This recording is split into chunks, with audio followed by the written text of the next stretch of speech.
It didn't matter. You didn't have to say anything. Hi, guys. Howdy. Episode 57 of Musaficionado. I say that too fast. Musaficionado. Yes. It's Black History Month. So for the next 4 weeks, it was 29 days. 4 weeks, we're going to be black. Well, I'm going to be gone for 1 week. I'm going to be black. Yes. Bliggity black. One of the weeks I'm going to be gone. Black. But I'm going to come back with some real black shit. Black like a shirt. Yes, I'm going to come back with some real black shit. All the black. So this month we will not be discussing anybody. I know when we said John Mayer. Yeah, we had to change. Flip that thing. So you might catch him in March. Yeah. Actually, March is Women's History Month, so you might not catch him in until March. April. Yeah, But we got you, John. We're gonna fit you in somehow. Yeah, we'll get you sometime. New music. I want to see if you listen to what I did listen this week to new music. Look at how God is working. It's Black History Month. Tim is listening to music. I had started lighting my focused candle, so I was able to do some things. Focused. Yes, my focused candle. The first person I got is her. Sometimes. Okay. It's alright. It's not bad. That's why I made the list, because it wasn't bad. Right. It's just alright. Okay. I expect better. Go ahead. What you got? Get Me by Justin Bieber and Kehlani. The Justin Bieber is white. Right, but He's white. Well, Kehlani is not really white. But he white. Right. Kehlani light skin. But you know, look, wait a minute. You was upset the podcast. But look, remember it's R&B month, so not to me. But it's actually a good song, so I'm gonna let you pass with that. Yeah, it's a good song. My theme song, Kisses to the Sky. Shut up, because I listened to that Jadakiss, Emanny, and Rick Ross. Yeah, I listened to that too. Might be the only Rick Ross song I like, even though it's really Jadakiss' song. And that's the thing is that theme song. I didn't think that Jadakiss and Rick Ross would sound right on the same record. They sound horrible. Yeah, they sounded good. I just wasn't. But I think because Emanny is singing the hook, yeah, that is why. Because I was like, how is this gonna sound? Yeah. Like, but it actually is a good song. So my thing, yeah. I'm playing it all February. Oh Lord. Kisses to the sky. Okay. Yeah, it's a good song. Your turn. Even though they performed on the Grammys, I listened to the Lil Nas X and Nas remix of Rodeo, which I mean, I already liked Rodeo, and it just, when nobody was playing it, if it came on, it was all good. But I think that Nas is an added plus to the record. I have a question. Yes. How many remixes is Lil Nas X gonna do? Until he can't no more. Until he can't no more. Until he can't no more. I'm just saying, I feel like he is becoming the remix king. I mean, what somebody say, he gonna ride that until he can't no more. Like, here's the thing is that when he did when the video came out of him, it was like a year ago, and it was like he said he had like close to like 1,000 spins, and he said, and I'll check back with y'all in a year. And he was like, I have 1.5 million followers. Like, he was saying all this stuff, and I was like, hey, he finessed the hell out of that, and I'm super duper not mad at him. After the Grammys, Old Town Road re-entered the charts. I was like y'all ain't heard it before. Dude, what? All I have to say is that Lil Nas X did a commercial with Sam Elliott. That's it. Sam Elliott. The Doritos commercial. I love Sam that Elliott is my white man crush forever and a day, so I was super jealous. Yes, it's Black History Month, and we like white men this month. Oh my God, we like white men every month. I mean, yes. But yes. Lucky Day, Fade Away.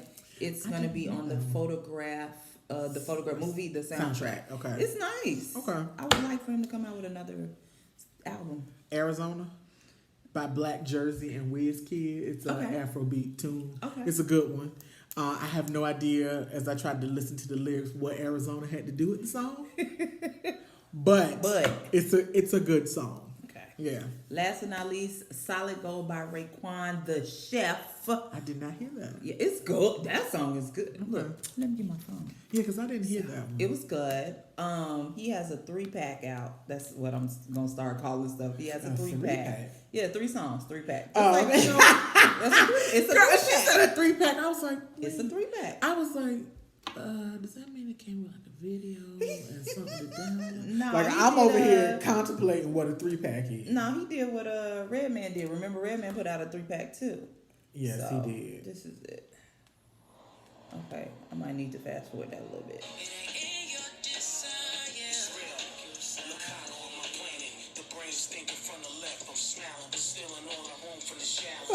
Make sure it ain't been 15 seconds. Y'all ain't gonna tag my podcast. I ain't having it. He has 2 other songs. They were alright, but that Solid Gold, that song did it for me. That's all I have a song. It's called "Baby Hold On." It has PJ Morton on it. I'm trying to see everybody else that's on the song, but it's by a group called Special Only Productions. Okay. So it's PJ Morton and I think it's that girl Callie. How you pronounce her last name? Callie Uchis. I think she's on the song too. Okay. But it's a really, really good song. Okay. And so Baby Hold On, y'all need to go and stream that one because that one is a good one. Okay. You got anything else? No, I'm good on that. Okay. 2 albums came out. I'm not doing reviews. K Michelle, All Monsters Are Human came out. If y'all are K Michelle fans and y'all interested, go listen.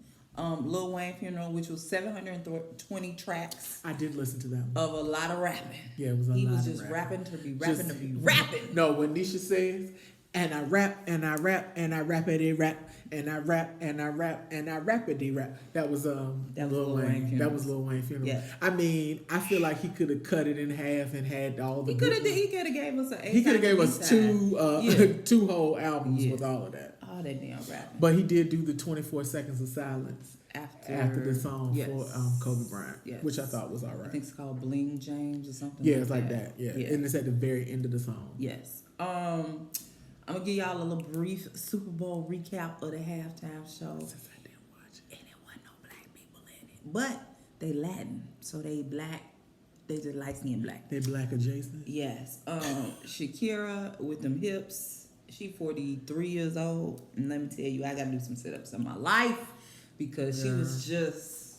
Well, the thing is that you have to have hips to do those things, and no, I am SpongeBob SquarePants, so my dreams will never happen. Girl, you could do it. You could do it. Keep hope alive. I'll be moving my sides. So start here. Oh, okay. Not the side here. Shakira, in my opinion, bodied J-Lo.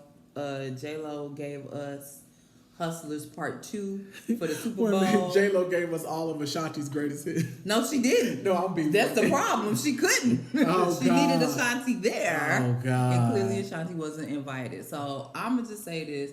Number one, I said this on Twitter. J-Lo booty is way smaller now that she messing with A-Rod.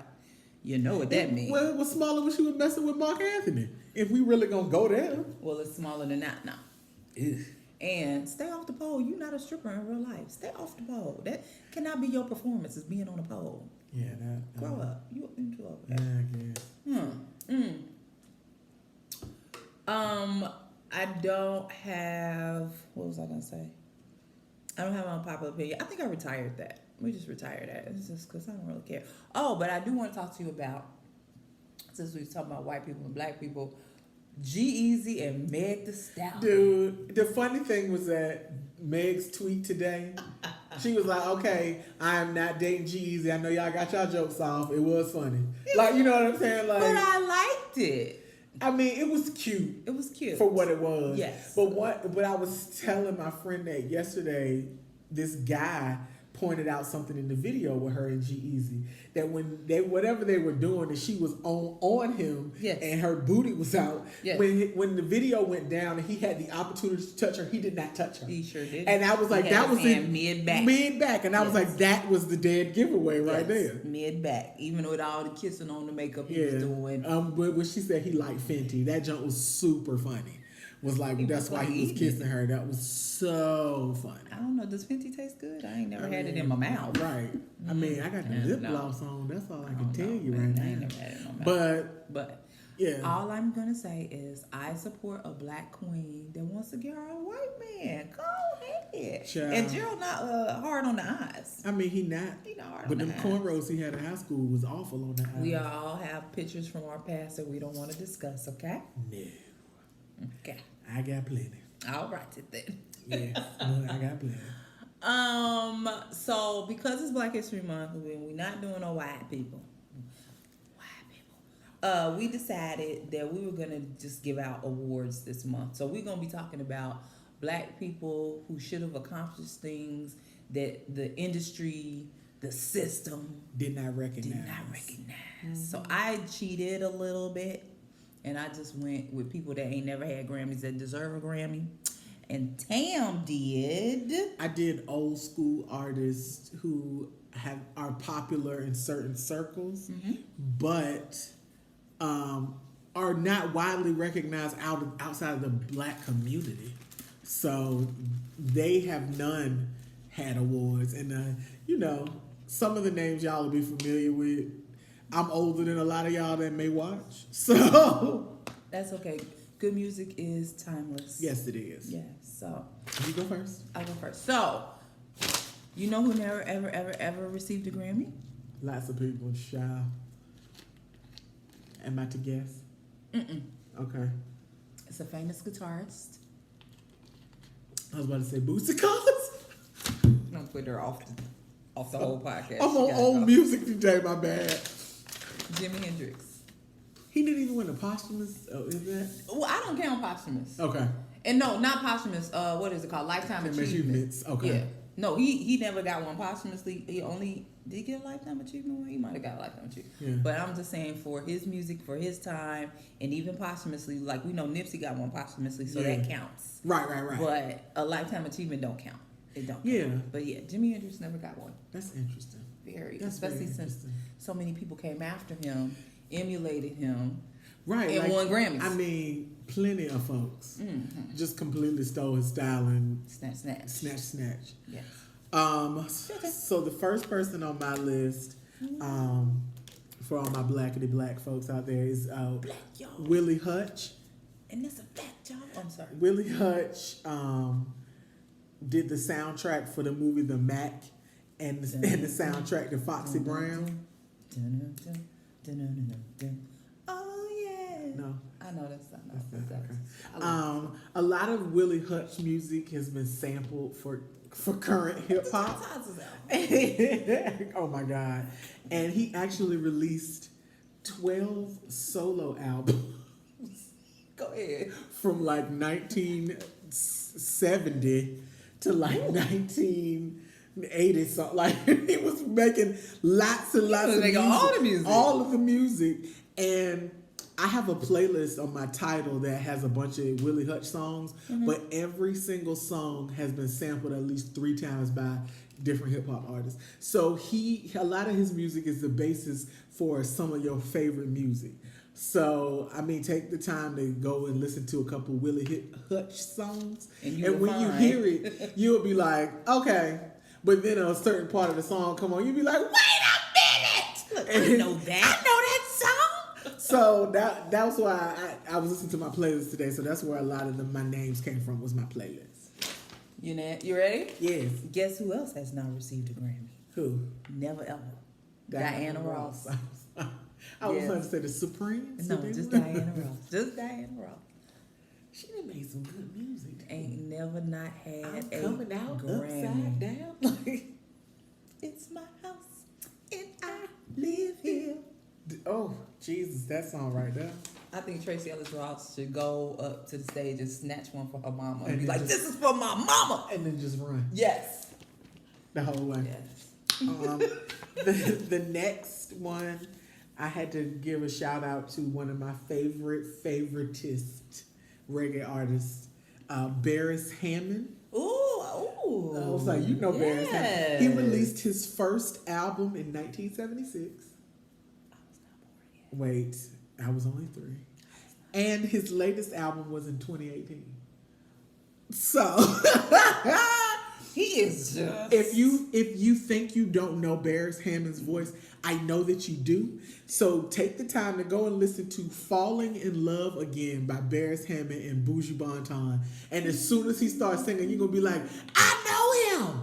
People don't think that they know him, but his voice is probably one of the most very recognizable reggae voices out there right now. I mean, 2018, girl.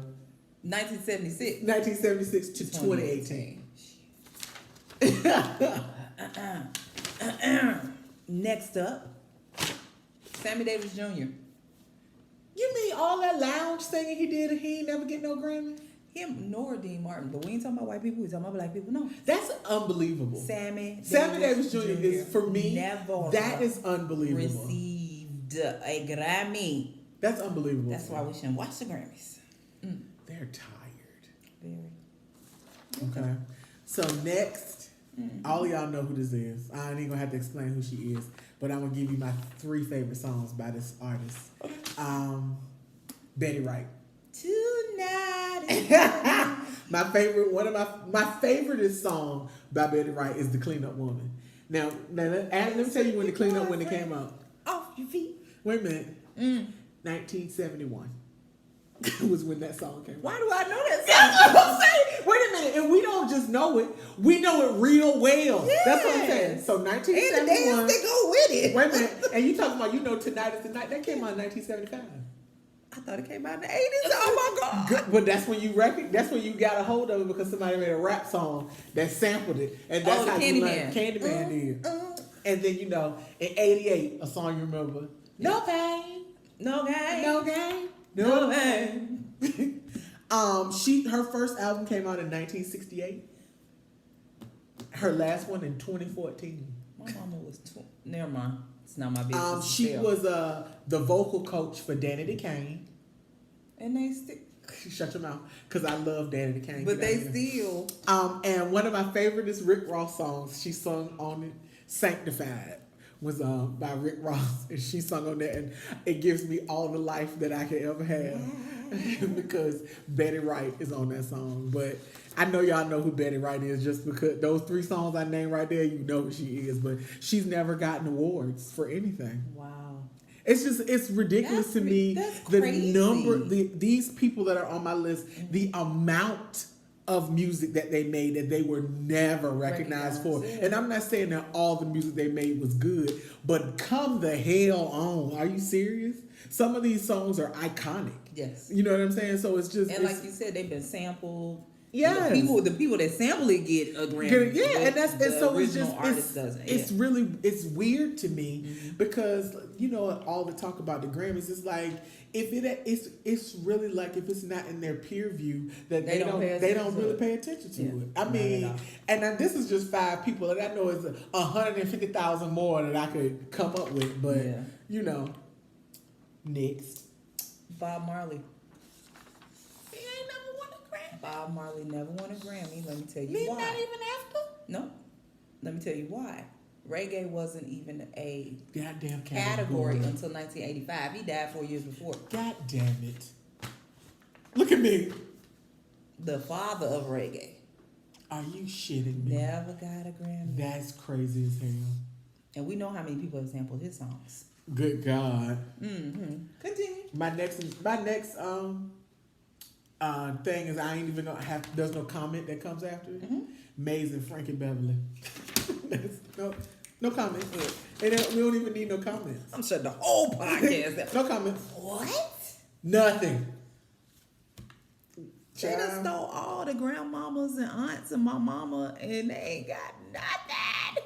I mean, I'm protesting. Man, listen. I'm protesting. My last person, which is relatively new but not old, and you're gonna laugh. Run DMC. They never won a Grammy. Never won a Grammy, but performed at the Grammys last week. Yes, never won a Grammy. Run DMC. They performed Grammys? Yes, they won the Grammys. They did. Walk This Way with Aerosmith. I didn't watch. Why do we have a watch? It was like I started watching it and then it got to a certain point and I was like, and on Sunday nights, that's, I had to work in the morning. I'm old now. So, yeah. Which I think is hilarious. That I'm like, is awful. You perform, but you don't have a Grammy. That's fucking You can't ask me. That's awful. I don't have a Grammy. I think that's awful. It is. That's terrible. Yes. The last one I have, I went jazz. And if you were heavy into like the funky jazz in the 70s, Lonnie Liston Smith. Really? Yes. He was actually born in Richmond, Virginia, which I did not know. I'm psyched about that. His first album was in 1973. It was Lonnie Liston Smith and the Cosmic Echoes. Astral. Sorry, I'm itching. I'm scratching my back. That's why I'm leaning. Astral Traveling. He worked with Miles Davis, Marvin Gaye, Pharoah Sanders, Leon Thomas. And he appeared on Guru's Jazzmatazz Volume 1 in 1993. And he's still making music and traveling and touring and stuff to this day. But where is your accolades? Yeah. It's a damn shame. It's this looking at this list and looking at people's like discographies and stuff, it really made me sad. You know, like it made me super sad. Who you could add to the list? Who? It's an honorable mention. Brian McKnight. Child, I don't understand it. Brian McKnight. I'm like, Brian McKnight made so much good music, and it's just it's so you know, Puffy making his speeches. Start your own award show. How about this? Let's talk about that because I'm done. You done? Yeah, I'm done. So I don't know if y'all read it. I didn't read it, but I read it. Look, I'm not gonna read it. the whole thing, but I did screenshot it because I was like, we can talk about this on podcast. The long and short of it is, where is it? Girl, I screenshot a lot of stuff. Child, so do I. Oh, there it is. All right. So the long and short of it is, Diddy made the speech at the night before the Grammys. The Clive Davis, the Arista Clive Davis thing. Party. Yeah. So long story short, he was talking about black excellence and love and da. So Mace went up under that post. No, he created his own post and basically said, "Hey Diddy, hi. Remember? Hey, hi. Remember me? So remember how you sold? No, I sold you my publishing for $20K. God damn. Back in the day. Right. And then a couple of weeks ago, I just offered you $2 million for my publishing, and you told me to match what the European man offered. Where is the black love in that? Now we all know that Diddy did some really hellified, terrible deals. He sent people to the island. Back in the day, we learned that from the Locks. Jesus. And that whole thing and how they was threatening Diddy and da. Okay. We heard about what happened with G-Dep and Loon. Yep. And Mario Winans. And, we've heard some things. I feel that the tragic passing of Kim Porter has somewhat shifted Diddy a little bit. Or at least I thought it did until I read that.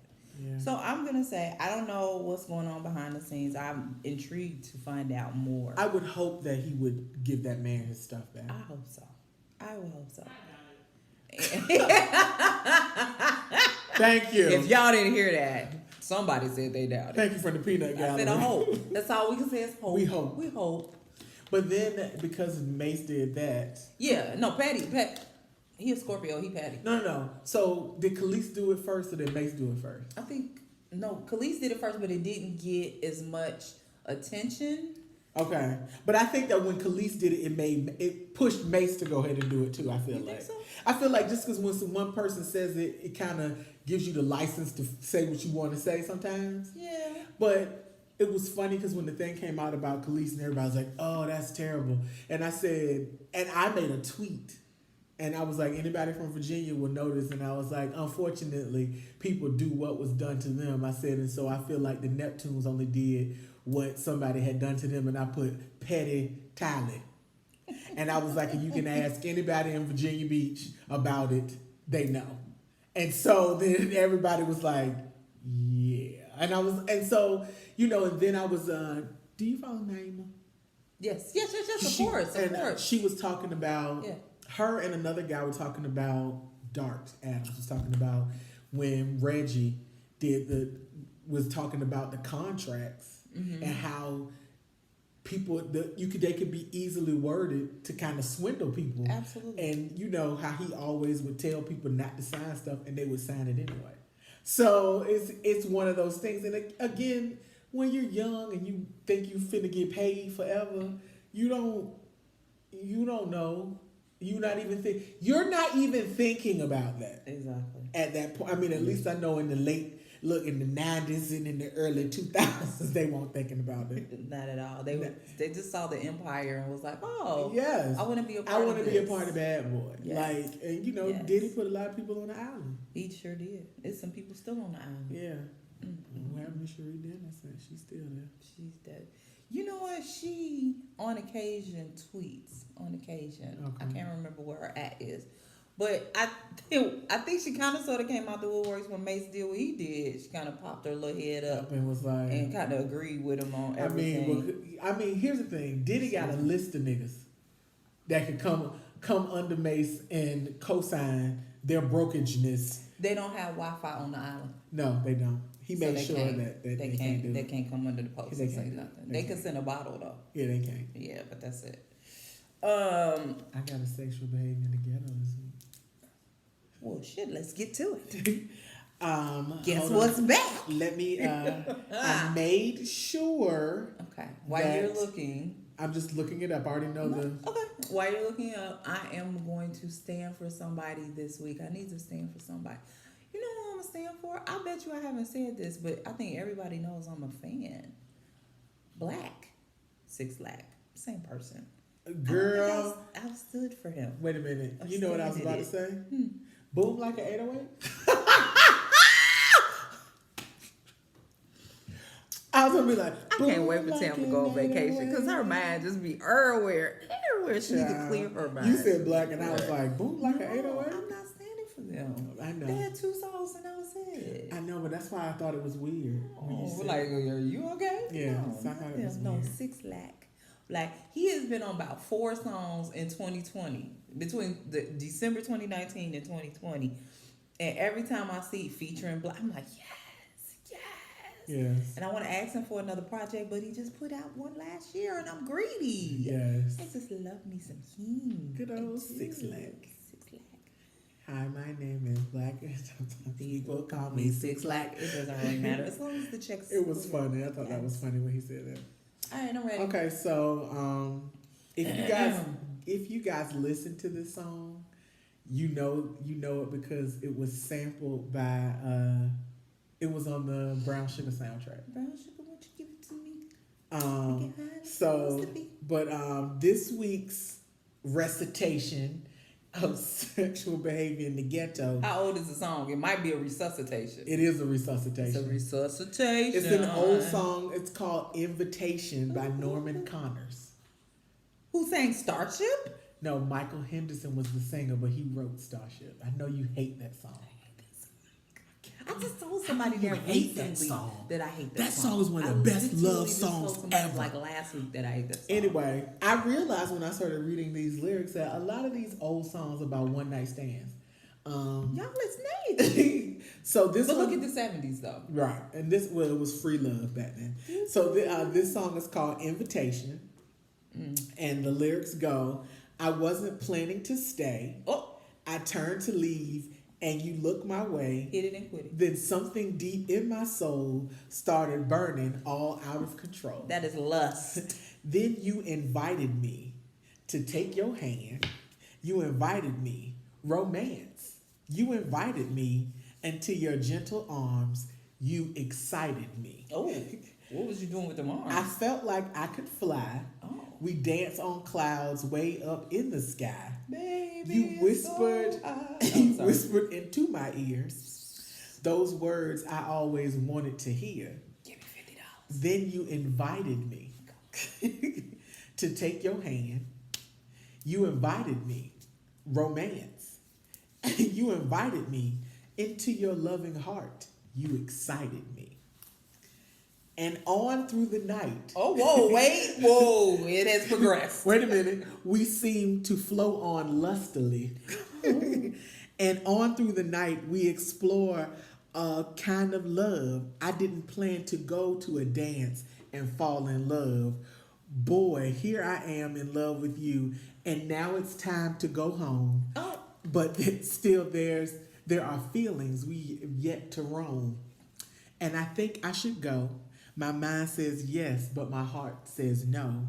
And then you invited me to take your hand. You invited me. A chance. You invited me to spend the night with you. Oh, wait. So there wasn't even a hit and a quit it. Okay. You excited me. You excited me. You excited me. Ooh. You excited me. Okay. You gave me an invite to romance. Invited to romance. All right. And that was our first 2020 sexual behavior in the ghetto. That song is, and that definitely was happening in the ghetto. Yes. Invitation by Norman Connor. I think by the time I got to the third, you excited me. I was like, oh, come on, girl. You excited me. You excited me. You excited me. You was me. overly excited. Yeah. It's too much. Oh, it's too my much. God. Oh, Jesus. Oh, my God. So, yes. She must not. She's being recorded right from now. the peanut gallery. That's what I'm talking about. Now has been sealed on YouTube. It's out here in these streets. And we can put we gonna tag her. Yes. The songbird in the background. But yeah. Oh my God. This is a quick show. This was done quick. I guess because we limited it to 5. You said 5. Yes. Because normally we'll have like a list of 12 and you'll be like, are you done yet? And I'll be like, no, I got 5. Are we there yet? I got 5 more. Are we there yet? I got 5 more. No. But yeah, I thought that was a good way to come back since I hadn't done it. But that was a good one. Excited. That was so funny. So y'all listen to Invitation by Norman Connors. It's a good tune. And you are my star chef. Don't listen to that. Don't do it. And support this podcast. Don't do it. So anyway, that is a heart. That is not a hardship. No, I was just saying you are my star chef. Just come take her out tonight. Yes. We are not a dating podcast. That's a different podcast. Okay. That's what we have for this week. Next week we're gonna come back with some old bliggity black stuff. So if you like white people, this might not be your podcast for at least February. Yeah, for these next couple weeks. Yeah. That's all I got. I don't know what we're doing next week, but it's gonna be black. Blackety black. Black. Say bliggity black. Black on black. Okay, I'm done. I'm done. She's super black. I'm so black. Super black. Thanks for watching. Thank you guys. Have a good day. See you next week.